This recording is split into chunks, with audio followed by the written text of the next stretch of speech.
Bonjour tout le monde. Bonjour. Alors, tu vois, on va voir ici. Ah oui. Ouais. Voilà. Là. Voilà. Et moi, je cherche ici aussi.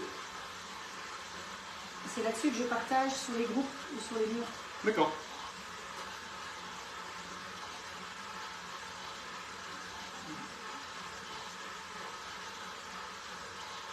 Voilà. On va partager sur une page.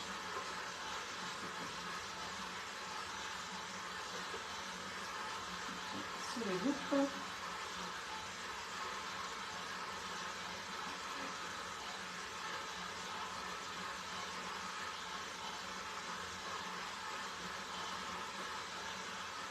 Ça va tout le monde? Vous voyez, hein, je vous avais promis. Hein. Bonjour à tous. Il va se présenter, il va vous dire qui il est et tout ce qu'il a fait. Hop. On partage comme d'habitude, je vous laisse faire vos partages aussi.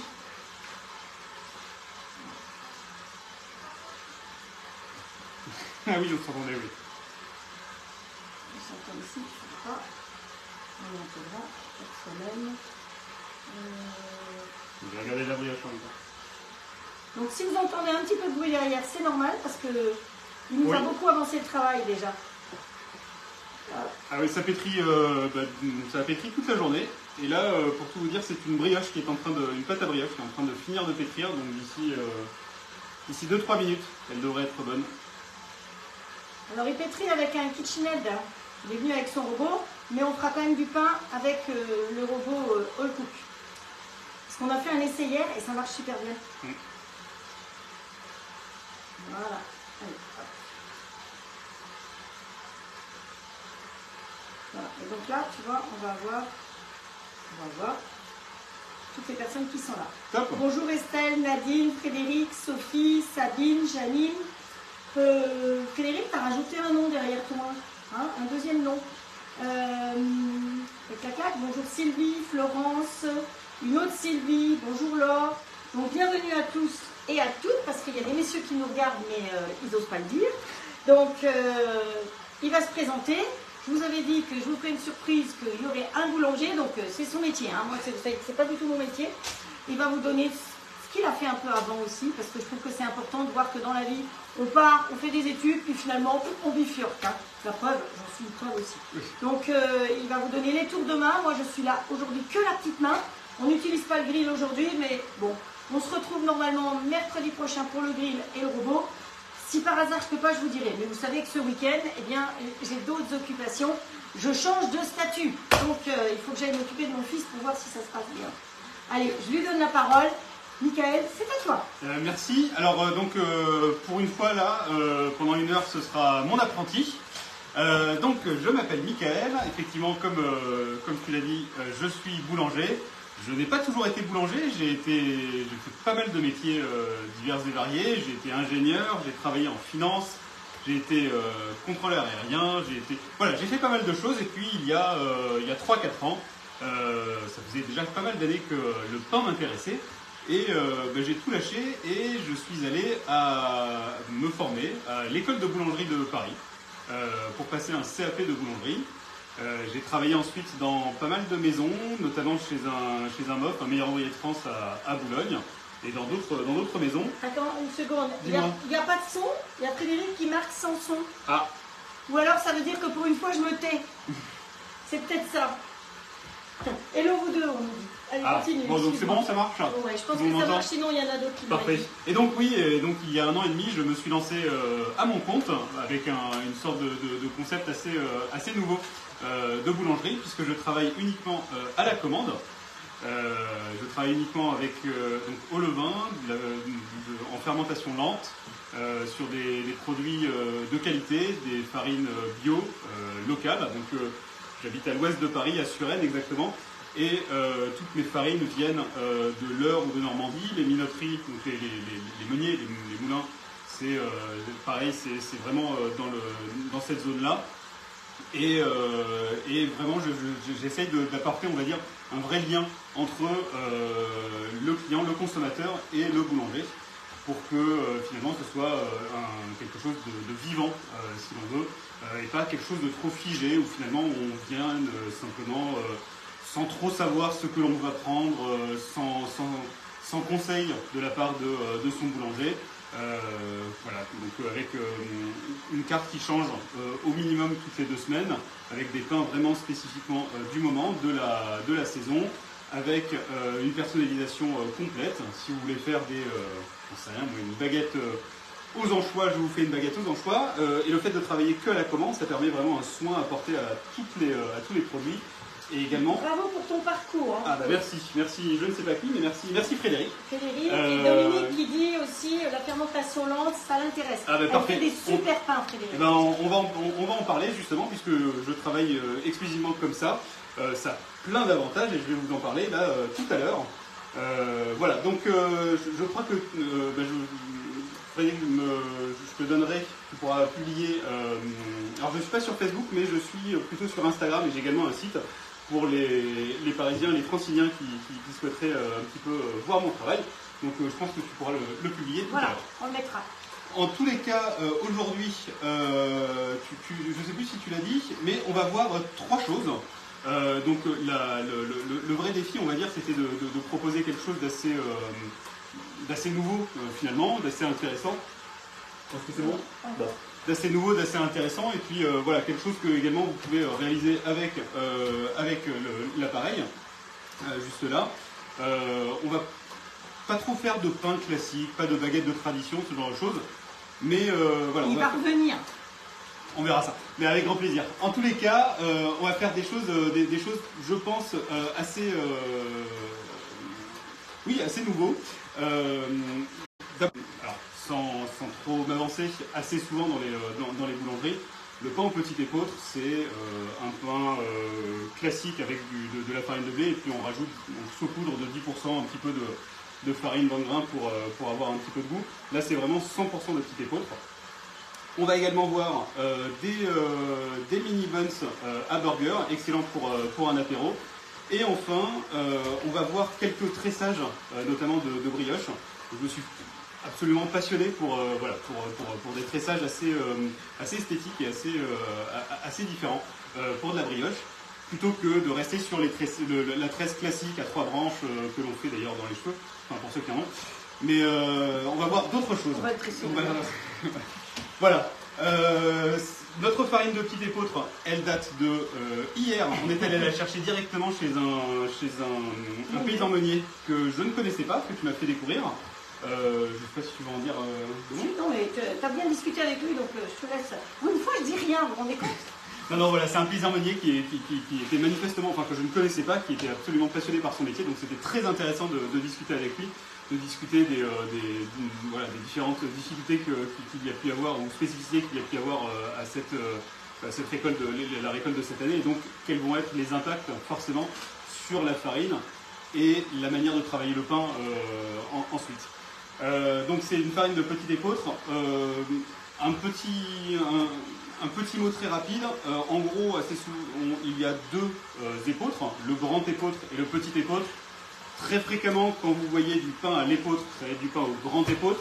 Le grand épeautre, c'est une variété de blé, pour la faire très courte. Le petit épeautre, c'est une céréale qui a vraiment rien à voir, une autre variété. C'est une céréale qui est naturellement extrêmement pauvre en gluten. On va avoir environ 20 fois moins de gluten que dans le blé.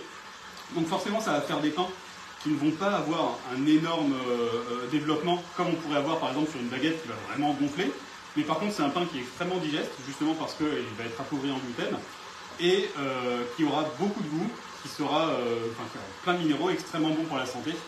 Et donc forcément, comme il aura beaucoup de goût, quand on fait du pain 100% petit épeautre, on n'a pas besoin de le saler autant, puisque le sel étant un exhausteur de goût, on n'aura pas besoin de mettre autant de sel pour avoir du pain qui a du goût. Donc vraiment, il n'y a que des avantages à réaliser ce genre de produit-là. À la limite, on va de suite commencer par ça. Alors, je ne sais pas si vous... Donc, grosso modo, pour faire du pain, il y a différentes étapes. La première étape, d'ordinaire, on se dit, c'est le pétrissage.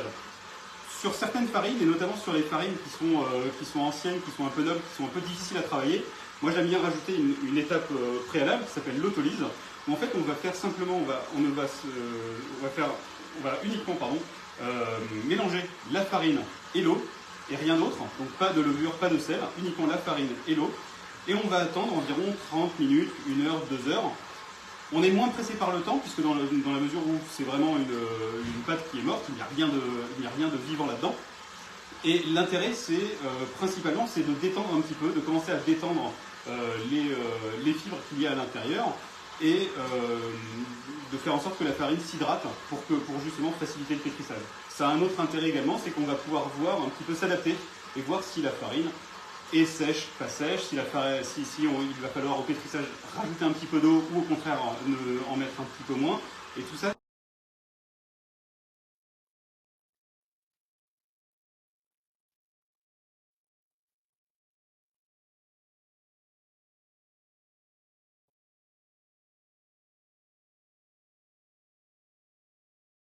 Donc on va voir 2 à 3 pavés au petit épeautre.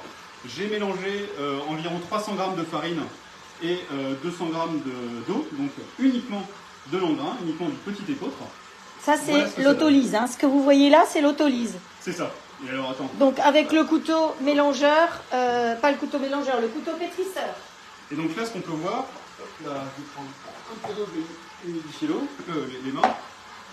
Et donc ce qu'on peut voir c'est que, voilà, c'est que là on a déjà quelque chose qui commence à être extensible.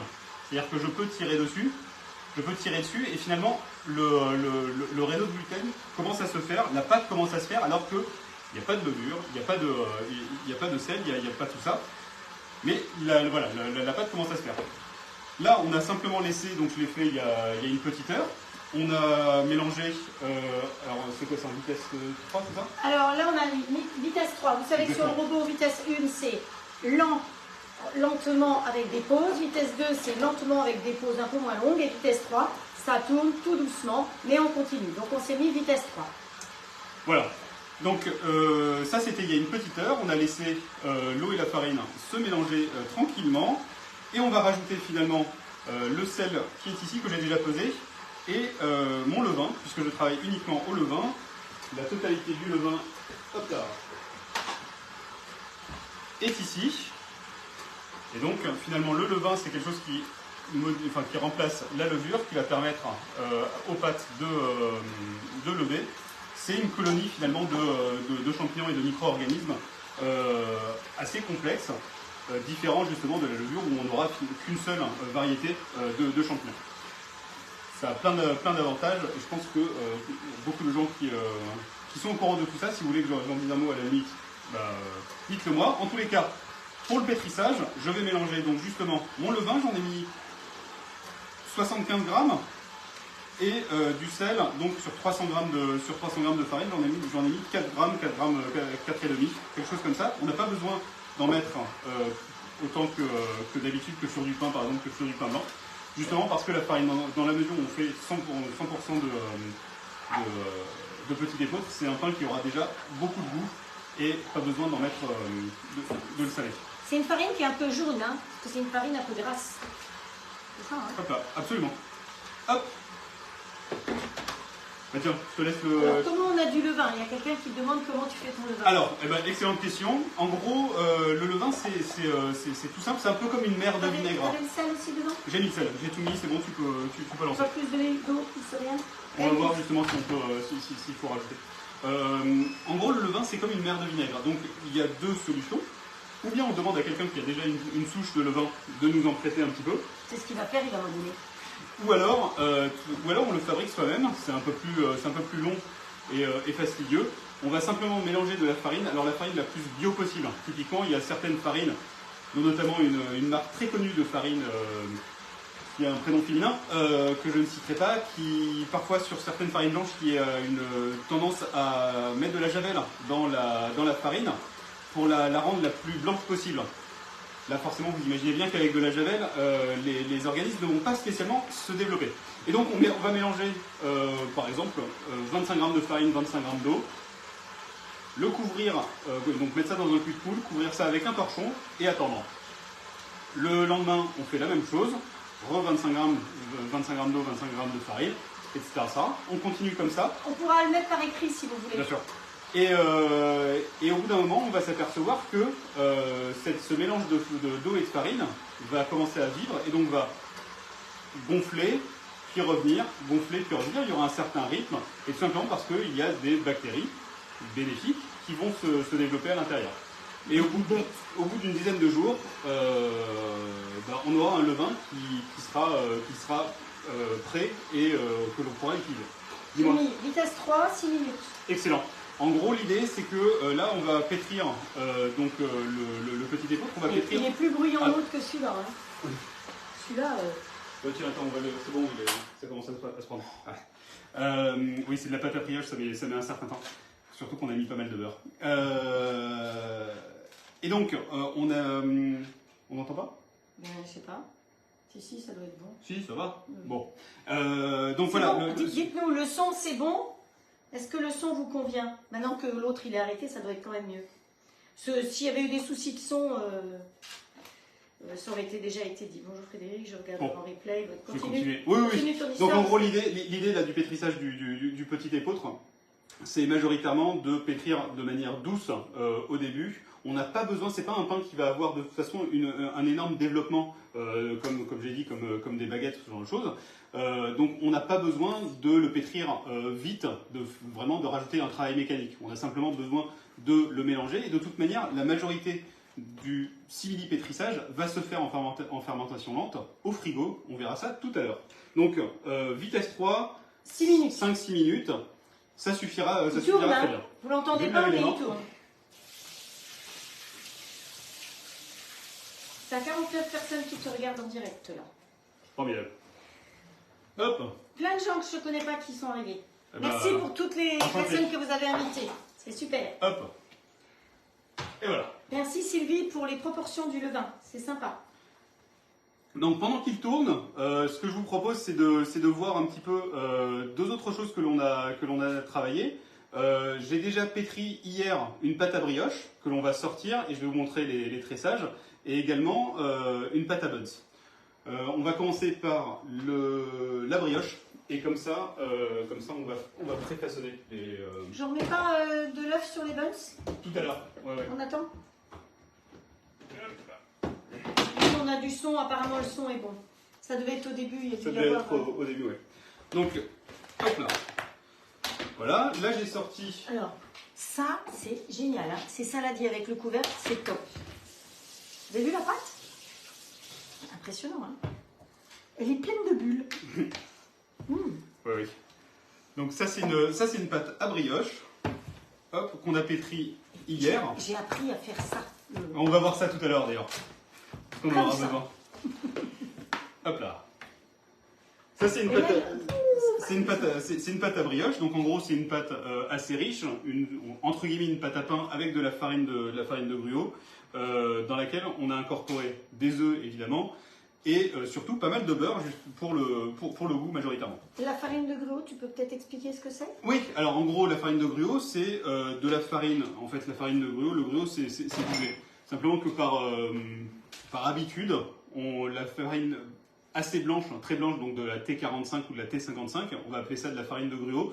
Donc c'est une farine qui est assez forte, contrairement par exemple la farine d'engrain ou la farine de T150, c'est-à-dire de la farine de blé complète, qui aura un peu moins de force, tout simplement parce qu'il y a plein d'inclusions de sucre. Qu'est-ce que ça veut dire, la force?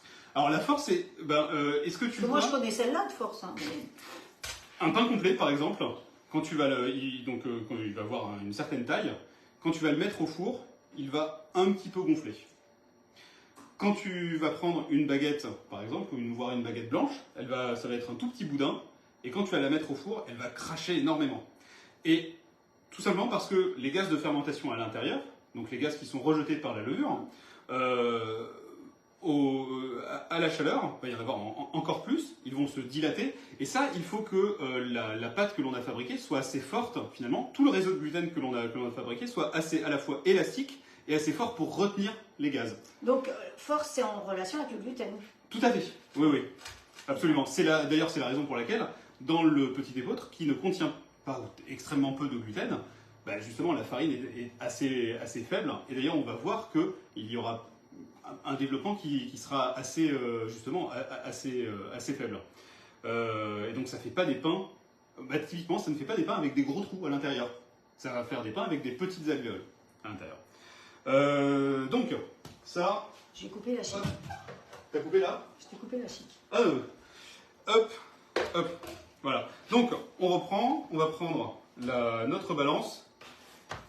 Alors, si vous voulez faire du pain, moi, ce que je vous conseille, hein, vraiment, c'est typiquement d'investir dans une balance. Je pense que tout le monde en a, mais c'est deux ustensiles qui coûtent absolument rien. En plastique, ça va très bien. Ouais. Ça, c'est une corne. Ça, c'est un coupe-pâte. Le coupe-pâte est donc plutôt rigide.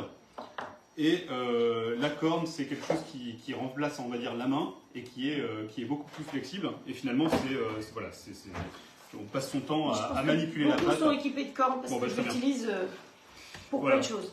Donc, ce que l'on va faire là, c'est on va diviser, on va faire des boudins. Alors, je propose, on va faire des boudins de 100 grammes environ. Ça va pas nous faire des brioches de la même taille, mais c'est simplement pour que ce soit plus facile. Hop. Donc, l'objectif, hein, à chaque fois, c'est d'essayer d'être à la fois rapide et de fabriquer les boudins de la même, d'une certaine taille le plus vite possible, sans lui rajouter trop d'autres petits bouts.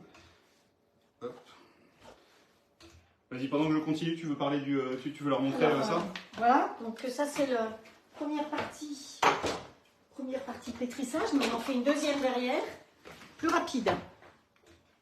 Donc vous voyez, la pâte a changé quand même d'aspect. Et c'est toujours le couteau pétrisseur qui est en place. Hein. Donc le couteau pétrisseur, c'est celui qui a la queue qui remonte. Et là, on fait vitesse 5. Oui, c'est ça. Pendant 4 minutes. Parfait. Ouais, 2 minutes, ça suffira. Oui, parce qu'on en fera un deuxième après. Exactement. Alors, je monte, terminé. Vitesse 5 pendant minute 2. Si j'appuie sur moi, ça ne va pas le faire. Hop. Voilà. Et après, on fera un troisième pétrissage qui va nous permettre de passer en pouce directement. Donc là, là, on est en mode manuel, mais le troisième pétrissage, vous irez, vous savez comment on fait. On va sur, je vous le ferai. Je vous l'expliquerai au fur et à mesure. C'est mieux.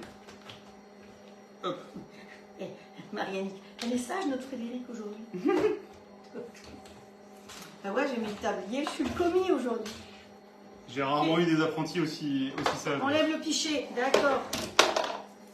Tu vois, alors quand t'as pas vu là-bas, mais tu vois peut-être là, quand il y a un petit drapeau, parce que évidemment, nous, on est concentrés à regarder ce qu'on fait là. Mais quand il y a le petit drapeau, c'est qu'il y a quelque chose à lire. Ah, tiens, donc, tu veux fleurer? Vas-y, montre-moi. Allez. Ouais, c'est pas mal. C'est encore pas bien, mais c'est pas mal. L'objectif, un peu plus haut. Mets-toi un peu plus haut et pars d'un peu plus loin. Allez, ça va. L'objectif, c'est en gros de fleurer, c'est de mettre simplement un voile de farine pour éviter que la pâte, surtout une pâte grasse comme de la brioche, accroche. Par contre, plus on va rajouter de la farine, plus ça va faire des aplats de farine dans la pâte, et forcément ça va se voir à la fin quand on va couper sa brioche. Donc l'idée là, c'est vraiment d'avoir juste un voile. Voilà, mais ça je comprends. Je comprends. Alors, en gros là, on va façonner en 2 fois. Donc première étape, c'est faire une espèce de mise en forme. On va faire simplement... Est-ce que vous voyez bien? Ou est-ce que vous voulez que j'attrape le téléphone et que je vienne plus près? Mais je ne suis pas sûre de pouvoir le remettre après. Ah. Ah, je ne sais pas comment il parle. Donc l'idée, là, ça va être une mise en forme, ça va être simplement de fabriquer des boudins. Un début de boudin. Ça va pas du tout. Ah non, là, ça va pas du tout, on voit rien. Mais, oui, mais dis-moi. Parce que je peux pas... Encore un peu. Voilà, parfait. Je pense que c'est pas mal.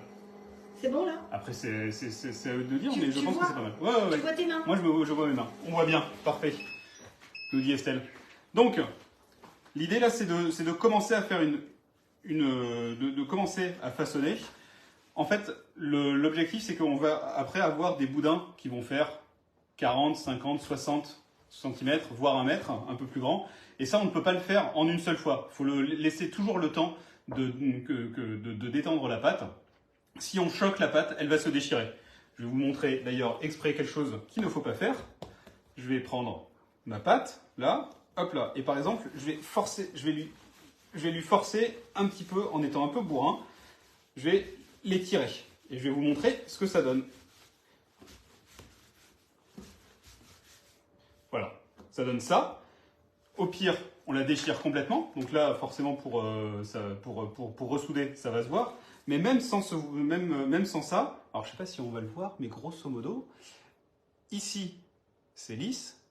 Et ici, là, on a déjà commencé à déchirer. Hop là. Voilà. Ici, c'est lisse. Et ici, on a déjà commencé à déchirer la surface. Et donc ça va se voir justement à la fin, ce qui n'est pas génial. Donc bon, ce que je viens de faire, faut pas le faire.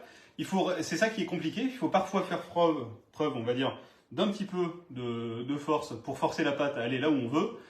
Et surtout de beaucoup de douceur. Et plus on va avancer dans le processus de faire du pain, plus il va falloir faire preuve de douceur. Ça vaut pour absolument tous les pains, de toute manière. Alors, pendant qu'il fait ça, moi je vais finir le pétrissage de notre pâte de pain en grains. Donc vous allez, si vous êtes sur votre robot, sur Programme. Quand vous êtes sur Programme, vous allez sur Pâte, donc comme ça. Ensuite, vous avez P1, vous savez que c'est pâte à pain. C'est là-dessus qu'on va partir. Donc, il vous propose P1, 2 minutes 30. Vous savez qu'au bout de ces 2 minutes 30, la pousse va se faire automatiquement à 30 degrés pendant 40 minutes. Donc, P1, start, et on est parti. Donc, c'est le troisième pétrissage qui va se faire tout seul. Et après, directement, on pousse pendant 30 minutes. Et si vous avez l'application sur votre téléphone, eh bien, vous pouvez partir et vous allez pouvoir suivre la levée. De toute façon, même si vous partez pendant 2 heures, ça va continuer dans cette chaleur à lever tranquillement. Attention, ne pas faire lever trop longtemps parce que sinon ça peut détériorer la pâte. C'est juste? C'est tout à fait juste. J'étais en cours accéléré hier. Hein, le souci, effectivement, enfin, ou du moins la difficulté, la complexité assez souvent, c'est de... un peu, tu vois ce que tu es en train de faire là, c'est ouais, ces pliages que... Je vais le montrer. Donc sur la fermentation, la difficulté, notamment quand on fait du pain, c'est de gérer justement les temps. Parce que assez souvent, on se dit, tiens, on va faire du pain, et on va sur Internet, on trouve une recette qui nous dit, ben voilà, mettez tant de farine, tant d'eau, et vous attendez 1 heure, et puis après, vous dégazez, etc. Ça c'est très bien pour commencer, mais c'est pas assez précis. Comme dans le pain, il y a plein de réactions chimiques qui se produisent, notamment pour que la levure se développe, et bien, plus la pâte va être chaude, moins il faut attendre. Sinon, bah, finalement, on va se retrouver à surfermenter. Et donc là, c'est comme si on avait du pain pourri, si l'on veut. Et donc ça va donner un goût un peu acide à son pain, ce qui est pas forcément très bon. Tout ça, j'ai envie de dire, ça s'apprend. Il n'y a pas forcément de recette, et c'est là que c'est compliqué. Moi, c'est une des raisons pour laquelle j'ai continué à faire de la boulangerie, parce que je trouvais ça très intéressant. C'est que on peut avoir une recette qui marche parfaitement aujourd'hui. Il pleut entre aujourd'hui et demain. Le lendemain, on va faire exactement la même recette au gramme près. Et ben, ça va pas faire la même chose. Je ne sais pas si j'ai répondu à la question, mais mis à part, ben, écoutez, essayez, tentez, et puis au pire, si ça marche pas, ça fera toujours du pain. J'ai pas de meilleurs conseils à vous donner. Pour fabriquer donc les espèces de petits pré-boudins, si l'on veut, comme celui-ci. L'objectif est donc d'avoir quelque chose de relativement lisse, ici, de relativement tiré. Donc ce que je fais, c'est que je prends là j'ai pris les petits pâtons que j'avais prédécoupés.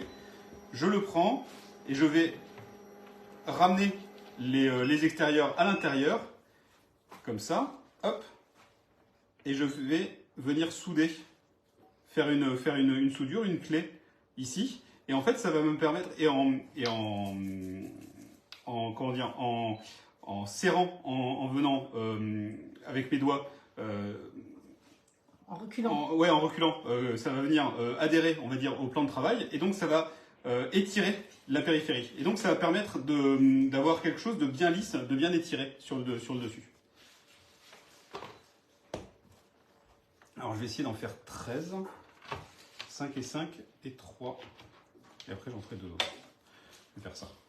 Hop là. Je sais pas pourquoi ils sont. 1, 2, 3, 4, 5. 1, 2, 3, 4, 5. 1, 2, 3. Plus qu'un. Et après on est tranquille. Voilà. Est-ce que tu peux me sortir la pâte à bonne, sauf si tu veux dire quelque chose? Oui. Sur l'engrain, ouais, le pétrissage est terminé et donc de ce fait, il s'est mis en pousse automatique, je vous ai dit. Coucou, 40 minutes à 30 degrés.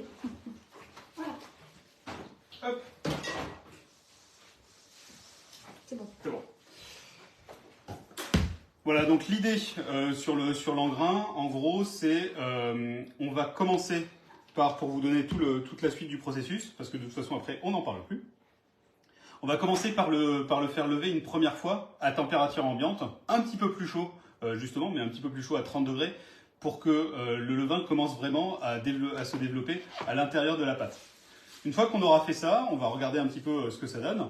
On va récupérer la pâte et on va la mettre au frais pendant environ entre 20, 24, 36 heures. Plus, ça va commencer justement à surfermenter. On la met au frigo, on la laisse là-dedans, bien couvert surtout, parce que si vous ne couvrez pas, vous risquez de faire croûter le dessus. Et après, on la met en moule. Alors d'ailleurs, attends, à la limite, on va le montrer tout de suite. Moi, ce que j'ai utilisé, hop là, c'est des moules comme, c'est des petits moules comme ça, en métal. Et donc, c'est du métal d'ailleurs? Oui, ça a l'air. Des moules en métal. Que j'ai graissé au préalable avec une huile neutre, par exemple de l'huile de pépin de raisin. Vous en badigeonnez un petit peu le tout et vous moulez, vous en mettez quelque chose comme, vous les remplissez environ aux 2/3, pas plus parce que de toute façon ils vont gonfler un petit peu avec la chaleur. Donc vous les remplissez aux 2/3, vous les enfournez, vous les laissez donc en après une petite heure. Quelque chose comme ça, ça sert à rien de les laisser longtemps en après, de toute façon, il ne va pas y avoir un énorme développement. Et ensuite, vous les enfournez, donc vous avez préchauffé votre four à 240, 250 au préalable. Vous les enfournez pendant une vingtaine de minutes environ, dans une atmosphère qui est très humide. Donc moi, ce que j'aime bien faire, c'est mettre un lèche-frite, rajouter de l'eau bouillante dedans, et avec, donc en gros, mettre pile à ce moment-là, mettre les moules dans le four, de l'eau dans le lèche-frite et fermer vite. Et comme ça garantira que le pain se développera bien. Ça nous a donné, elle les a montrés, hop là, ça nous a donné là, c'est ce que j'ai fait tout à l'heure, ces 3 pains là. Donc on remarque, typiquement, que là, à l'endroit où j'ai fait ma scarification, que j'ai fait non pas à la lame de rasoir, mais tout simplement en prenant mon coupe-pâte que j'ai humidifié très légèrement et j'ai simplement mis hop là, dans la pâte, simplement fait un petit trait, ça suffit. On remarque, ce que je vous disais tout à l'heure, c'est que ça n'a pas craché, on n'a pas une oreille comme ça qui s'est relevée comme on peut avoir sur des baguettes. Et d'ailleurs, on va l'ouvrir. Ouais. Hop là. Tiens, ça c'est au milieu. Qu'elle puisse voir. Voilà. Et d'ailleurs, vous remarquez, ici, il y a des petites alvéoles très irrégulières. Ça, c'est justement le levain. Le fait que ce soit des petites alvéoles, c'est plutôt dû à la farine. Et on a une odeur qui est il est quand même bien souple, hein. Il est quand même très aéré, malgré qu'il n'y ait pas beaucoup de gluten dans ce pain-là. C'est ça. Hein. Donc, et ça, c'est le levain aussi. Ça, c'est 2 choses. C'est le levain. Il est bien humide. Hein. Ouais, c'est le levain et le fait qu'on ait pas mal hydraté l'eau.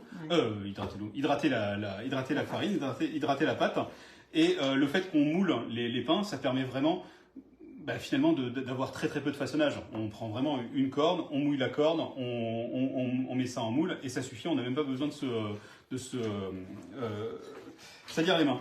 Voilà, et donc par contre, on a une odeur qui est... Non, c'est bon, laisse-la. On a une odeur qui est inimitable. C'est une odeur de céréales, de céréales grillées, presque de miel, moi que j'adore. Avec un petit déjeuner toasté par exemple, ou alors avec du fromage, je trouve ça absolument délicieux. Si vous ne trouvez pas de farine d'engrain près de chez vous, vous me mettrez un message privé. Je peux toujours essayer d'aller chercher au moins 1 kilo ou 2 par personne et vous l'expédier avec les frais de port par rapport au meunier, évidemment. Parce que lui, pour une petite quantité, il vous en expédiera pas. Hein. Donc, ce qu'il faut, c'est, vous me dites, moi je veux essayer. Donc, on dit tel jour à telle heure. tout le monde a donné ce qu'il veut. Je vais lui chercher des sachets d'1 kilo ou 2 kilos et je vous les expédie. Bon, après, il y a les frais de port en plus à rajouter. Mais voilà, ça peut être faisable si vous voulez tester un peu cette farine, en sachant que c'est quand même l'agriculteur qui cultive et qui s'occupe avec une minoterie vraiment artisanale. Enfin, oui, artisanale. c'est chez lui. On a vu, je vous ai mis une petite photo hier d'ailleurs des grands sacs qu'il avait. Vous pouvez regarder. Alors, l'engrain, on n'en parlera plus. Je vais vous parler de la pâte à buns que l'on a réalisée. Je vais vous montrer, grosso modo, je te donnerai de toute façon la recette. La pâte à buns, c'est assez simple à faire à la main. Et c'est même, vous n'avez pas besoin de grand chose. C'est une pâte assez simple. Voilà, je vous la donnerai. Grosso modo, là. Du pain, du vin, du beurre et du saucisson. Ah ben moi, ça me va. Donc voilà, ça c'est notre pâte c'est notre pâton que je viens de sortir à l'instant du frigo. On l'a pétri hier, exactement comme la pâte à brioche, c'est-à-dire que je l'ai pétri hier. On l'a mise, on l'a laissé lever à température ambiante pendant une petite heure. On l'a mise dans un tupperware au frigo. Pendant ce temps-là, la levure a continué à travailler de manière, enfin pas la levure, mais le levain a continué à travailler de manière ralentie. Et donc il y a eu un excellent développement des arômes. Et on la récupère. Là maintenant, ce que l'on va faire, c'est des mini. Oui. Des mini, ça marche. Et comme ça. Alors, on nous a demandé de remonter la caméra, je crois que j'ai cru le voir, mais de toute façon, c'est aussi pour vous montrer les gestes, et tout à l'heure pour le tressage, ça va être important. Donc vous voulez que je remonte un peu pour voir de toute façon, là tu vas travailler. Je sais pas, on m'a dit qu'il fallait que je sorte le fromage pour qu'on puisse manger comme il faut. Donc le fromage et le beurre Legal, évidemment. Donc, pendant que tu fais tes pesées là, hop. Voilà, donc 1 kg de Beaufort commencé avant-hier, voilà ce qui reste. Évidemment, l'odeur. Et le bon beurre Legal, vous savez qu'une tartine avec de l'engrain, du bon beurre et un bout de Beaufort, on n'a pas besoin de plus. Voilà. Hop, on va en faire 3-4, ça suffira. Oui. Voilà. Hop là, et puis au pire, je vais continuer. Donc, dans l'idée... Ouais. Voilà. Dans l'idée, tu vas le faire. Dans l'idée, on va faire exactement la même chose que pour que les boudins de brioche. On va d'abord les bouler. On va les bouler en 2 fois. Donc, on va d'abord les bouler une première fois. On fleure son plan de travail. On n'a pas besoin d'en mettre beaucoup. On va prendre un petit peu tous les coins là, les ramener au centre. Hop, ça me fait une petite boule. Donc, toujours se souvenir d'une chose. J'ai 2 côtés, d'une certaine manière, et ça vaut pour absolument tous les pains, que vous fassiez des baguettes, des bâtards, n'importe quoi. Vous avez toujours un endroit qui va être lisse, qui va être le haut de votre... Hop là, attends, j'arrive pas à me... Ah voilà. Le dessus, qui va être le dessus de votre pain, et le dessous qui est la soudure ou la clé, qui est l'endroit où finalement vous mettez un petit peu tous les petits bouts, où vous remettez, voilà, c'est là où vous soudez tout votre pâton. Hop, donc je fais ça, et doucement, dans le creux de ma main, je fais glisser mon pâton sur le plan de travail. Et en faisant ça, ça va lisser le dessus et fabriquer une jolie soudure, je ne sais pas si on voit bien. Ouais, qui s'appelle la clé. La clé ici, et cette partie-là est bien lisse, bien tendue. Voilà. C'est ce que je vous ai montré la semaine dernière, je crois. Hop, quand on l'a bien, on peut la mettre simplement sur un papier sulfurisé ou sur un cile-pâte. Et voilà. On va le faire plusieurs fois. Donc alors les professionnels, et Frédéric, le font avec les 2 mains. Vas-y. On voit.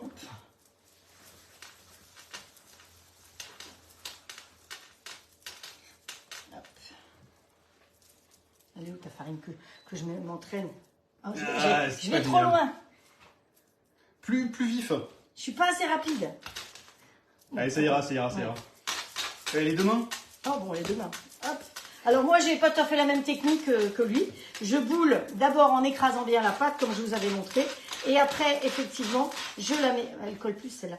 Je la mets dans le creux de la main et je la tourne sur elle-même. Quand on écrase comme ça pour enlever les faux plis. Et après, on tourne sur elle-même pour bien la faire rouler. Voilà. Une jolie boule. Et on continue avec sur les petites boules, hop là, tiens, bouge pas. Sur les petites boules, ce que vous pouvez faire, qui est assez simple aussi, c'est vous le mettez simplement dans la paume. Et en faisant ça, en faisant un creux dans la paume, et en roulant, ça marche très bien aussi. Et on a la clé dessous et la boule lisse sur le dessus. Et voilà. Alors, ça c'est quelque chose que... Donc, je vais vous montrer ce qu'on a fait il y a une petite heure. Donc en gros, l'idée c'est que on fait des boules et on les laisse en après, on les laisse relever pendant grosso modo 1 heure et quart. Je ne peux pas vous donner d'horaire exact parce que ça dépendra notamment de la température qu'il fait dans votre cuisine. En tous les cas, hop là. Ouais, c'est bon. En tous les cas, voilà ce qu'on a fait il y a 1 heure. Donc là, on voit bien que c'était le même poids. On voit bien que il y en a un qui a commencé à lever, enfin certains ont commencé à lever par rapport à ceux qu'on vient de bouler à l'instant. Et ce que je fais, c'est que je les ai déjà dorés une première fois à l'œuf. Donc jaune d'œuf et ensuite ou lait ou crème. Moi j'aime bien rajouter également un tout petit peu de sel, notamment pour casser l'œuf plus facilement. Je les ai dorés une première fois, je vais les redorer une deuxième fois. Ça va leur donner une très très jolie couleur. Soyez assez doux quand vous allez redorer parce que forcément, là-dedans, finalement, il y a énormément d'air, il y a énormément de gaz. Et donc, si je commence à bourriner et à taper avec mon pinceau, bah, forcément, c'est comme un ballon de baudruche, ça va complètement se... J'y vais. Allez, vas-y. Ça, tu peux passer à autre chose si tu veux. Bah, l'idée, c'est de toute façon, c'est qu'après, on va... Tu peux te mettre là-bas? Ouais, je dégage. Voilà. Je dégage. Vous avez vu, de toute façon, il vous a montré. Voilà, l'idée, c'est effectivement de redorer. Et une fois qu'on a redoré, on peut mettre par exemple du sésame blond, du sésame noir, du pavot en topping. Ce sera délicieux. Allez, on reprend nos brioches. J'espère que tout le monde me suit. Hop là. On reprend nos brioches. Donc là, je reprends le premier boudin que j'ai fabriqué. Et je vais fabriquer des pâtons. Je vais essayer de l'allonger. Donc là, je reprends toujours, vous vous souvenez, la partie du dessus qui est lisse. Ici, c'était ma clé. Ce que je vais faire, c'est que je vais la mettre donc côté lisse. Je vais un peu la dégazer parce qu'elle a déjà commencé à refermenter. Je vais rabattre le haut au milieu une fois, 2 fois et la 3e fois, je viens serrer. Voilà, pour que ici, là, ça fasse vraiment, ce soit pincé et ça ne veuille pas partir. Et là, délicatement, avec mes deux mains, et c'est là que c'est compliqué, avec la même pression des 2 mains, qu'on soit droitier ou gaucher, je vais venir étaler, étirer.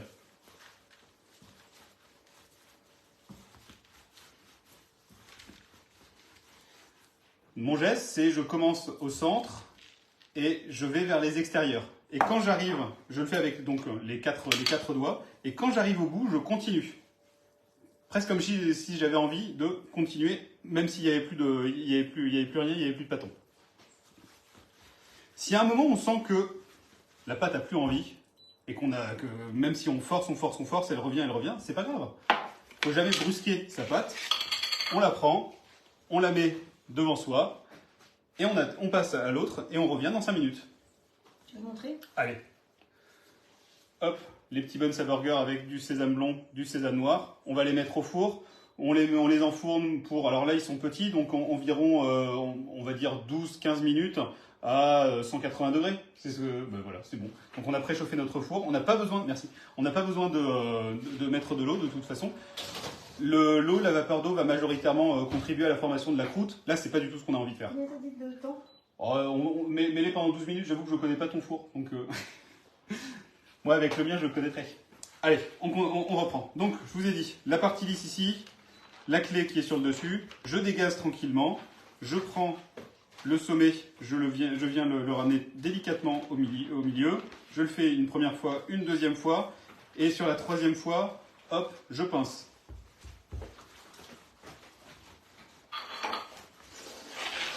Ça me fait un boudin que je vais essayer de faire de la même taille que le dernier. Moi, ce que j'aime bien et qui est assez, on verra ça juste après, qui est assez esthétique, c'est arriver au bout j'appuie un petit peu pour finalement avoir un boudin, mais qui ressemble presque à un fuseau. C'est-à-dire ici, c'est au centre, c'est assez épais, et c'est beaucoup plus fin sur les extrémités. Hop là. Oh, il a dit hop là, comme en Alsace. Posez Jeps. Et hop là. Hop. Donc en vitesse réelle, ça donne plutôt ça. Et surtout, on brusque pas sa pâte. Si à un moment ça ne vient pas, c'est pas grave. On attend, on la laisse se détendre tranquillement. Donc, je vais vous montrer comment faire des tresses à 3 branches, mais ça je pense que tout le monde sait. Mais c'est simplement pour vous montrer un petit peu. Et surtout, je vais vous montrer comment faire des tresses à 5 brins, qui ensuite vous permettront de, j'allais dire presque de sculpter un petit peu ce que vous voulez. Notamment, je sais pas moi, pour les anniversaires, moi j'aime bien écrire le chiffre en tresse de brioche, le chiffre de l'âge de la personne, par exemple, ou alors faire d'autres motifs. Voilà. Hop. Alors pendant ce temps-là, ce que vous ne voyez pas, c'est que j'ai mon commis, mon apprenti, qui est en train de finir de dorer les buns.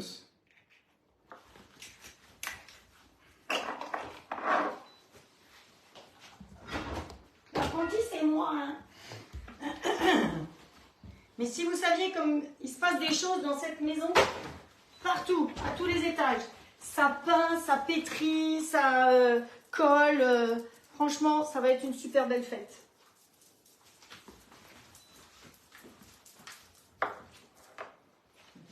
Un, 2, 3, 4, 5, voilà, parfait.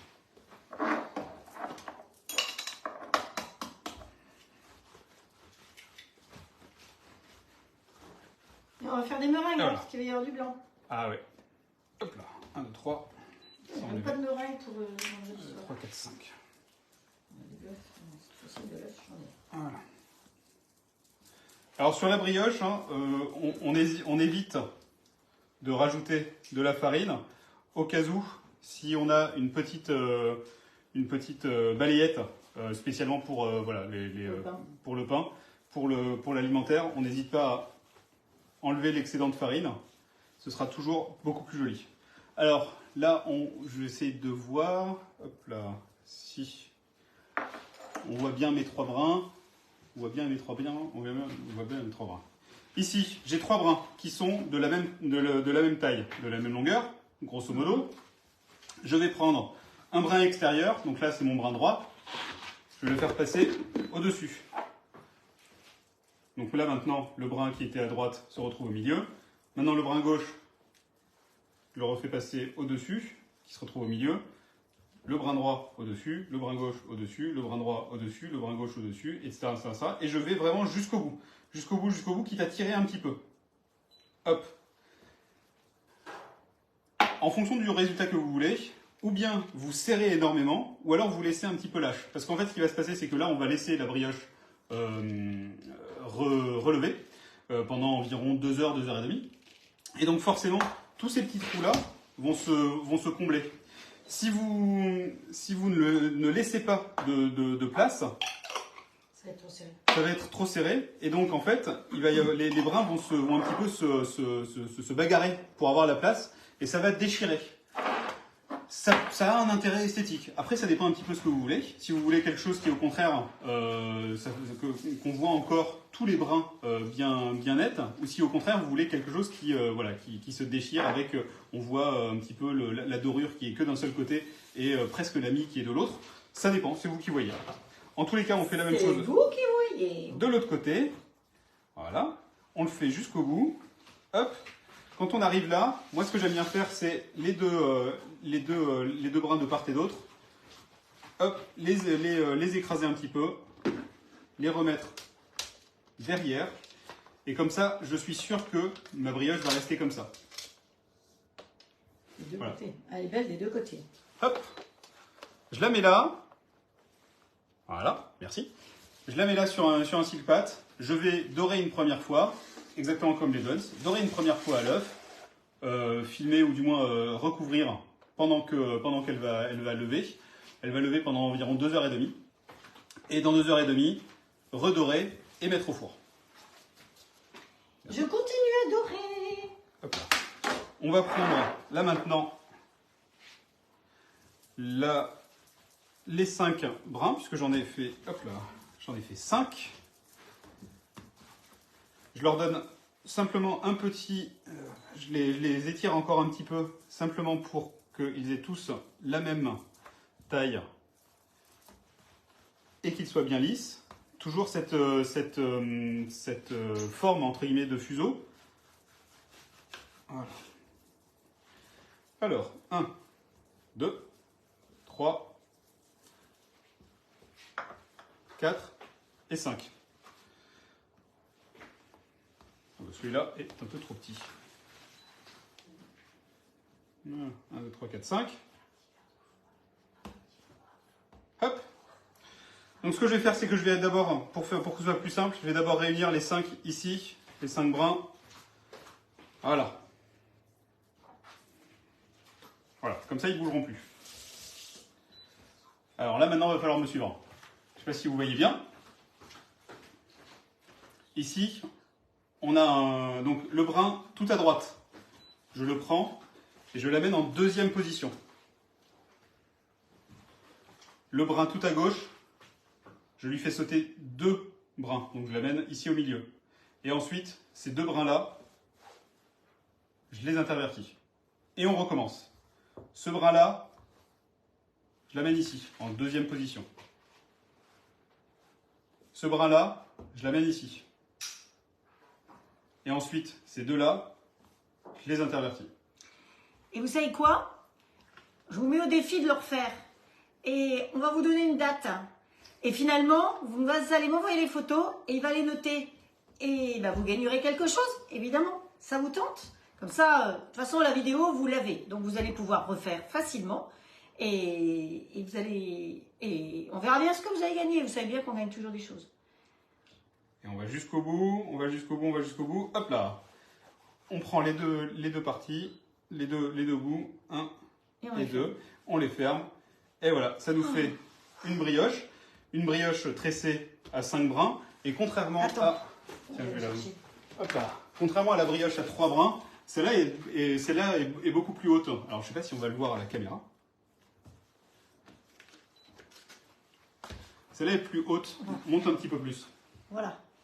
Vous voyez l'épaisseur sur le profil? Voilà. On voit bien dans l'épaisseur comme ça. Ouais. On voit qu'il y a un tressage là, un tressage en dessous, alors que là, il n'y a que 1, 2 tressages ici. C'est ça.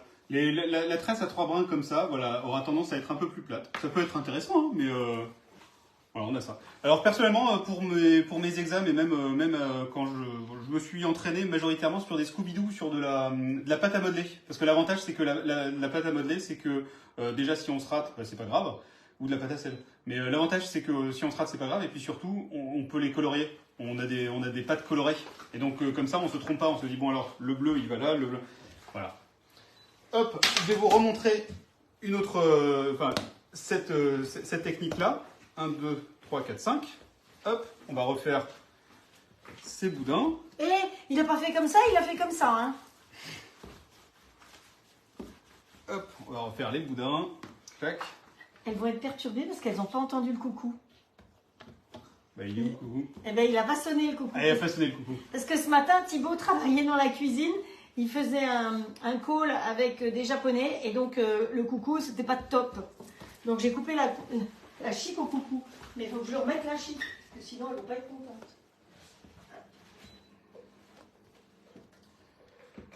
Et donc ce que je vais vous montrer là, c'est donc toujours le même tressage à 5, mais par contre là on va complexifier un tout petit peu, et pour que ce soit plus joli, et aussi pour une question de goût, on va voir comment facilement rajouter du topping, donc là notamment du sésame, sur sa brioche. Parce qu'une solution, c'est notamment sur la tresse à 3 brins, c'est simplement de prendre une poignée de sésame et d'en rajouter comme ça. Mais je trouve que c'est pas très joli. Et surtout, on se retrouve avec du sésame uniquement sur le dessus, qui d'ailleurs a une certaine tendance à tomber. Donc je vais faire... il commence à être bon, non? Oui, il reste 1 minute. Ah bah voilà. J'ai fait 12, 1 minute 35. Parfait. Hop. Ça fait un. Alors, si vous voulez une tresse, on va dire, très très longue et très fine, il suffit simplement de continuer à rallonger les brins et le tressage va être exactement le même. Si au contraire, vous voulez quelque chose d'un peu plus compact et donc d'un peu plus haut, vous avez simplement besoin de faire, de rester sur des brins qui ont cette taille-là. Donc là, grosso modo, j'ai fait 100 grammes par brin et hop là. Et mes brins font... Allez, on va prendre celui-là. Font 30-35 cm. Hop. Pendant ce temps-là, notre pâte d'engrain, elle lève toute seule dans le robot, sans faire de bruit et sans qu'on s'en occupe. Hop, je vais reprendre celle-là. Voilà. Alors, on va faire quelque chose de joli avec du sésame blond, du sésame noir. Hop. Donc ce que je fais, c'est que je prends simplement un plateau. J'ai mis du sopalin dessus. Je vais mettre un peu d'eau dessus. J'espère que j'ai pas... Voilà. Voilà, je vais humidifier un petit peu tout ça. Et l'autre... après, on va prendre l'autre plateau. S'il te plaît. Merci.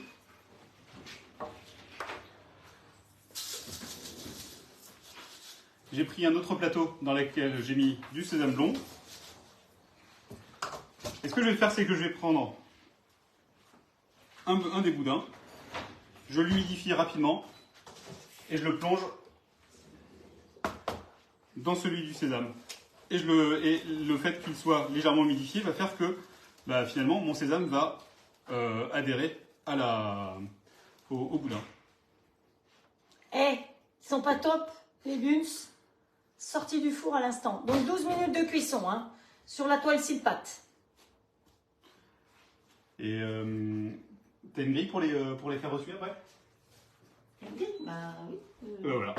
Et l'idée, c'est ensuite de les faire recuire sur une grille. Ça, c'est toujours la chose la plus difficile quand on fait de la boulangerie, c'est de ne pas manger le pain, de ne pas dévorer le pain de suite. Là, c'est assez important de les faire recuire, de ne pas les laisser forcément sur le sile-pâte, parce qu'en gros, un pain qui est chaud, quel que soit le pain, il va continuer à perdre de l'eau au fur et à mesure. Et donc, comme une tarte. Comme une tarte. Et donc l'objectif, c'est vraiment de le mettre à ressuer, on appelle, c'est-à-dire que l'eau va continuer, l'eau qu'il a à l'intérieur va continuer à s'évaporer. Parce que si vous le laissez sur un sile-pâte, en fait, il va perdre de l'eau par le dessous, et ensuite l'eau va revenir simplement, et ça va revenir humidifier le pain, et on va simplement avoir une texture de caoutchouc pas très très heureuse. Donc toujours sur une grille, mais vous savez que j'en ai deux, on les trouve sur notre copain Amazon.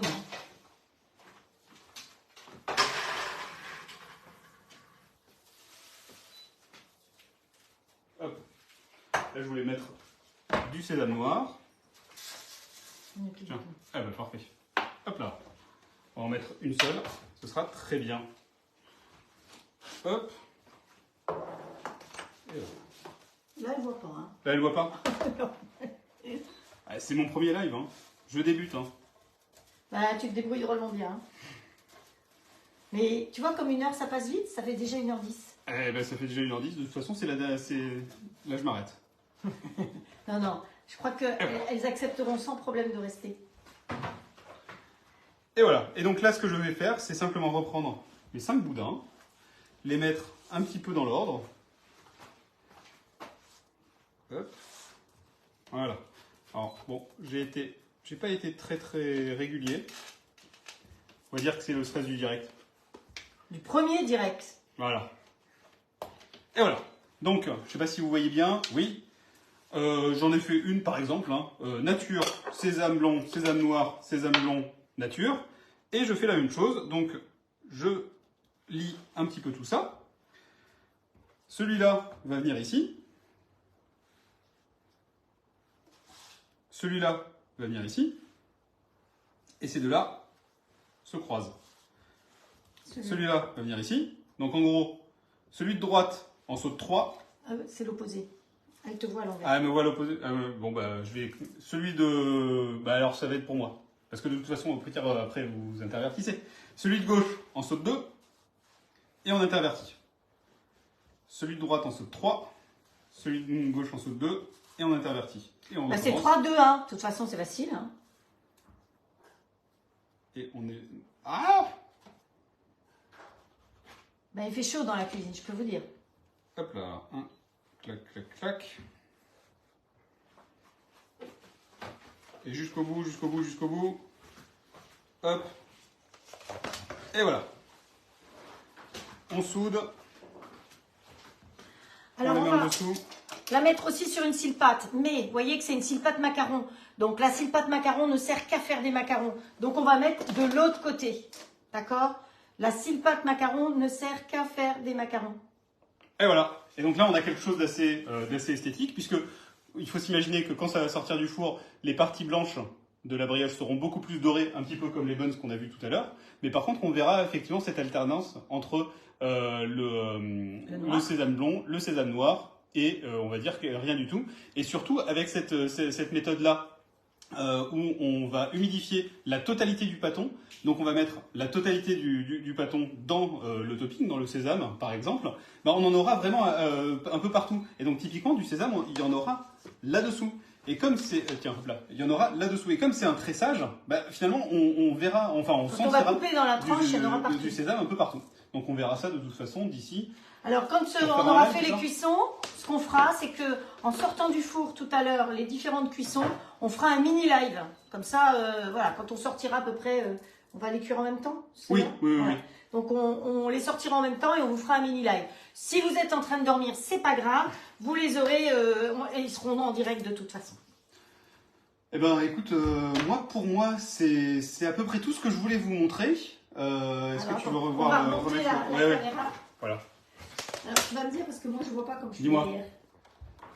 Encore un peu. On voit surtout dans les lunettes. Parfait. Ah, encore un peu. Non, c'est vas-y, vas-y, vas-y. Il est retombé. C'est bon? Ouais, ça a l'air bien. Et voilà, top, parfait. Tiens. On remonte l'engrain qui a été fait. Ouais. Là, il est en train de finir de lever. Les buns. On peut prendre tout le plateau. Oh, oui. Les mini buns qui sont là. Donc là, grosso modo, c'est vrai que je ne sais plus si je l'ai dit, mais ça correspond à 40-50 grammes de pâte environ. D'ordinaire, sur des buns à burger pour des sandwichs pour un steak classique, je fais des buns à environ, je les pèse à environ 130-140 grammes max. Voilà. Donc ça, c'est ceux qui attendent pour aller dans le four. Donc vous vous souvenez, 12 minutes à 180 degrés. Et les tresses simples ou à 5 branches nature, ou le gourmand. Ouais. Oh, à l'intérieur. Ouais. Et encore, comme elles sont chaudes. Voilà. Et puis la tresse colorée. La tresse à 5 branches avec... ouais. Voilà. Donc je sais qu'il y en a qui font des photos, donc c'est pour ça que j'essaye de ne pas trop bouger, parce qu'il y a les photographes. Voilà. C'est bon? Ah, faut pas bouger, parce que moi je suis en train de mâcher. Voilà.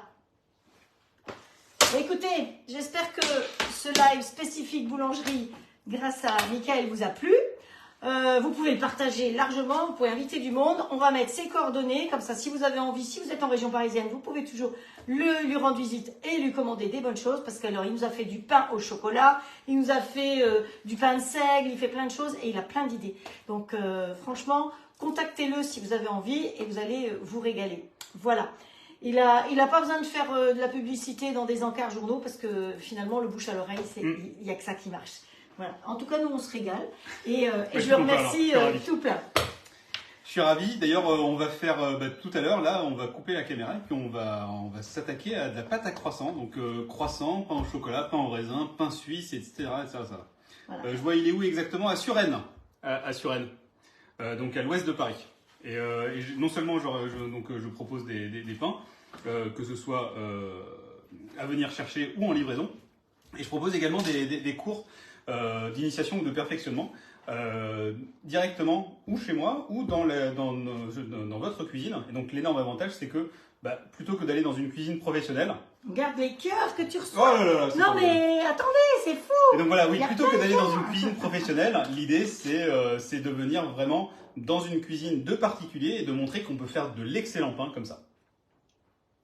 La recette de pain au chocolat, Didi, elle est sur le... Alors, c'est pas tout à fait peut-être la même recette, mais de toute façon, moi j'en ai une sur l'application. C'est du pain au chocolat, c'est pas des petits pains au chocolat, c'est pas des chocolatines. Des chocolatines, voilà, suivant où on va. Non, non, c'est vraiment du pain. Je sais pas, il en reste encore?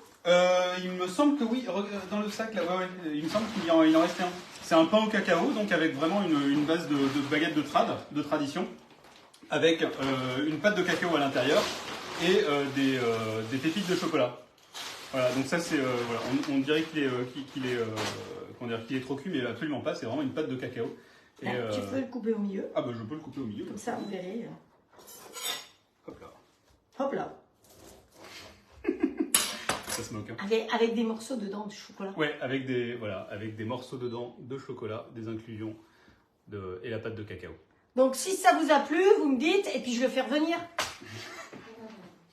Il a le gîte et le couvert, finalement, c'est pas mal. Hein. Ok, écoute, merci de m'avoir invité, de m'avoir fait confiance pour ça, parce que c'est pas rien. C'était une première pour lui, ah, oui. et moi d'être assistante aussi. Donc en tout cas, on vous souhaite une très bonne fin de journée. On vous dit que samedi, dimanche, on ne sera pas là, on a d'autres occupations.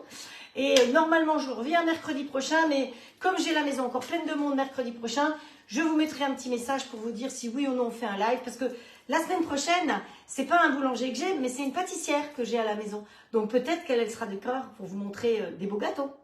Voilà, allez, je vous embrasse très fort, prenez soin de vous et je vous donne rendez-vous dans une semaine.